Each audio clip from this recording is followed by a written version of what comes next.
जो बच्चे इस साल क्लास 11th में आए हैं और ये सोच रहे हैं कि क्लैट 2027 का एग्जाम क्या उनको देना चाहिए और अगर देना चाहिए तो क्या होना चाहिए उनका गेम प्लान। अक्सर बच्चे पूछते हैं कि क्या हमें बड़े बड़े लॉज, सेक्शन के नंबर्स, आर्टिकल के नंबर्स को मेमोराइज करना पड़ेगा, लर्न करना पड़ेगा। आप क्लास 11th में हैं और आप अब सोच रहे हैं कि आपने क्लैट का एग्जाम देना है, तो आपके पास रफली 20 मंथ्स हैं अपनी प्रिपरेशन को करने के लिए। क्लास 12th का जो बोर्ड्स का प्रेशर आता है, इंटरनल मार्क्स का प्रेशर आता है, जो फेयरवेल का प्रेशर आता है, वो सब आप मैनेज कर सकते हो क्योंकि आपके पास एक रिक्वायर्ड अमाउंट ऑफ टाइम है।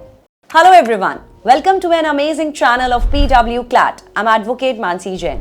Someone rightly said, well begin is half done. शुरुआत अच्छी तो अंत लाजवाब. This video is for all the students who are targeting CLAT 2027. जो बच्चे इस साल क्लास 11th में आए हैं और ये सोच रहे हैं कि क्लैट 2027 का एग्जाम क्या उनको देना चाहिए और अगर देना चाहिए तो क्या होना चाहिए उनका game plan. So first of all you need to know what is the exam pattern for this.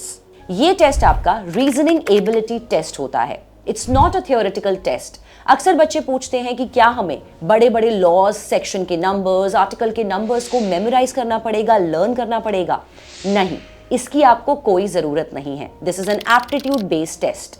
However, इस एग्जाम के लिए राइट स्पीड बहुत ज्यादा मैटर करती है।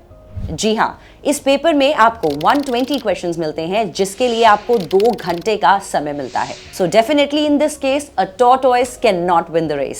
Second important point is strike when the toaster pops. तो अगर बात करें इस एग्जाम की तैयारी की, अगर आप क्लास 11th में हैं, तो क्योंकि आप क्लास 11th में हैं और आप अब सोच रहे हैं कि आपने क्लैट का एग्जाम देना है, तो आपके पास रफली 20 मंथ्स हैं अपनी प्रिपरेशन को करने के लिए, जिसका मतलब है you have ample of time to manage your class 11th, class 11th का थोड़ा सा free chilling time with friends, class 12th का जो बोर्ड्स का प्रेशर आता है, इंटरनल मार्क्स का प्रेशर आता है, जो फेयरवेल का प्रेशर आता है, वो सब आप मैनेज कर सकते हो क्योंकि आपके पास एक रिक्वायर्ड अमाउंट ऑफ टाइम है। पर यहां पर एक चीज का खास ध्यान रखें।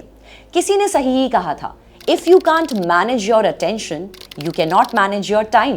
तो इस एग्जाम में एस करने के लिए आपको चाहिए इफेक्टिव टाइम मैनेजमेंट टेक्निक्स। यहां पर 20 मंथ्स के हिसाब से आप एलोकेट करिए अपने टॉपिक्स को विद अ स्ट्रैटेजिक प्लान। इस पेपर में 5 सेक्शन से आपसे क्वेश्चंस पूछे जाते हैं, जो होते हैं English section, logical reasoning, legal reasoning, GK and current affairs and quantitative techniques.